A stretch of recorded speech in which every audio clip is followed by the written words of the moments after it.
Now they were in the clouds. They could see nothing but drifting whiteness, and the moisture clung to them and condensed in icy droplets. As Meg shivered, Calvin's grip tightened. In front of her, Charles Wallace sat quietly.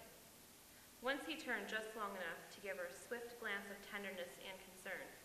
But Meg felt, as each moment passed, that he was growing farther and farther away, and that he was becoming less and less her adored baby brother, and more with whatever kind of being Mrs. Whatsit, Mrs. Who, and Mrs. Which in actuality were.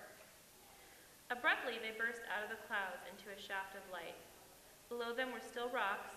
Above them, the rocks continued to reach up to the sky. But now, though it seemed miles upward, Meg could see where the mountain at last came to an end. Mrs. Whatsit continued to climb, her wings straining a little. Meg felt her heart racing.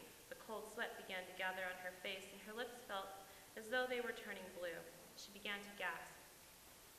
"All right, children, use your flowers now," Mrs. Whatsit said. "The atmosphere will continue to get thinner from now on. Hold the flowers up to your face and breathe through them, and they will give you enough oxygen. It won't be as much as you're used to, but it will be enough." Meg had almost forgotten the flowers, and she was grateful to realize that she was still clasping them, and that she hadn't let them fall from her fingers.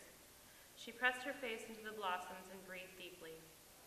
Calvin held her with one arm, but he, too, held the flowers to his face. Charles Wallace moved the hand with the flowers slowly, almost as though he were in a dream. Mrs. Whatsit's wings strained against the thinness of the atmosphere. The summit was only a little way above them, and then they were there.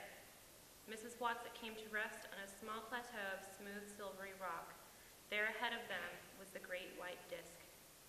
"One of Uriel's moons," said Mrs. Whatsit, her mighty voice faintly breathless. "Oh, it's beautiful," Meg